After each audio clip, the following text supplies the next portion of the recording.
What's up, everybody? Welcome back to another edition of Chris Aiken Presents. I am Chris Aiken. I'm going to be presenting, and you, I hope, are going to be doing all the podcasty things while you listen and watch this video. You know what that means. Subscribing and following and thumbs up and comments and repost and shares and putting it on your X page and all that shit. Please do it. Please help us grow this thing. Would love to get this thing up to, I don't know, a few thousand more than we have now on whichever channel you're looking at. That would be awesome.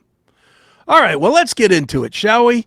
If you've been following the heavy metal news at all, then you know there's a story out there about Ozzy, the Prince of Darkness himself.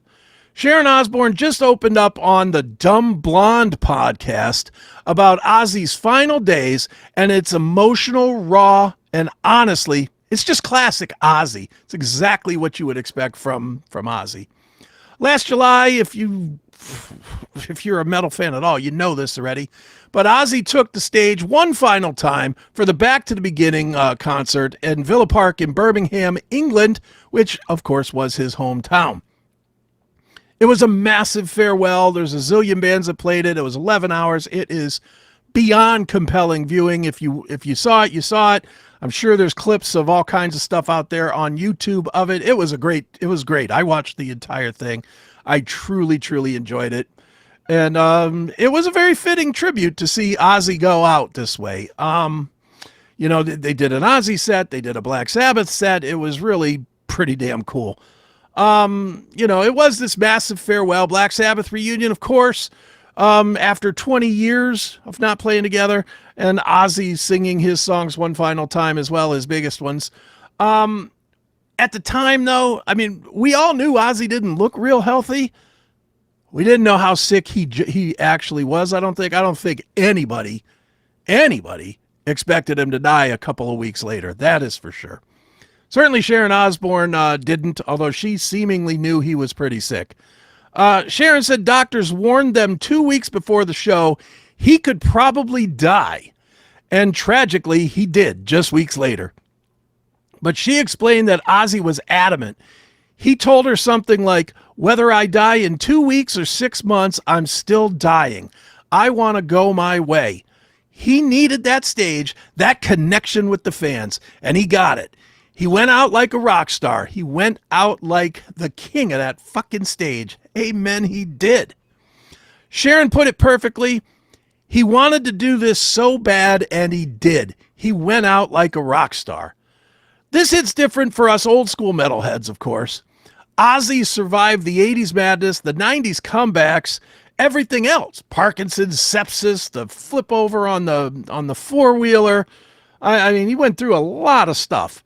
And yet he still chose to bow out on his own terms, rocking out with his band, playing the songs that everybody loved one last time, doing everything he could to give us one final show. And I think as history goes on, Ozzy is going to be remembered for this. You know, I think it's maybe the most, you don't ever want to talk about a true legend dying, but in this case, he really did go out the way he wanted to go out, even more than Lemmy. I know a lot of people point to Lemmy because he died like 2 weeks or whatever it was after his final show. And so did Ozzy. But Ozzy was here and Lemmy was here, I guess. You know, I mean, it just is the truest rock star way to go out.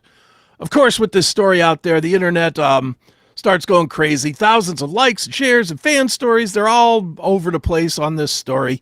Plus, remember the Grammy tribute last month? I don't, because I didn't watch the Grammys, as I never would. But from what I'm told, Post Malone / Duff McKagan and Chad Smith honored him with a rendition of War Pigs, and they had the whole Osbourne family there in the crowd crying, which is great camera work, I guess, for the Grammys. But nonetheless, Ozzy's legend just keeps on growing. It's fantastic. It is the way you want to go out, I guess, if you are a rock star, which Ozzy clearly was. What do you guys think? Do you think Back to the Beginning was the perfect send-off for Ozzy? Do you think that it was just shameless? You know, I've seen that too. I've seen some people that think it was just a shameless thing by Sharon to push him out there one more time. curious what you guys think. Drop your favorite memories of Ozzy in the chat, if you would, or in the comments, rather. And let us know what's your favorite album, favorite show, maybe a funny story, maybe you met Ozzy. Let us know what you got about Ozzy, all right? And again, make sure you do all the podcasty things. Hit the subscribe and turn on the notifications and share it and like it and send it to your one buddy that thinks that the ultimate sin was better than no rest for the wicked. Whoever, if they're into Ozzy, send it out there and let them know. And of course, do not fucking miss becoming a paid VIP on our local Substack and Rumble Premium. You need that because you want to get all the extras that we do provide each and every day. You know, there's exclusive content, there's early release content, there's commercial-free content, lots of it. So it's worth it. It's only $5. You can afford it. So spend the $5, all right? And that, my friends, is going to do it for this episode of Chris Akin Presents. Thank you so much for watching. I very much appreciate your time and your patronage.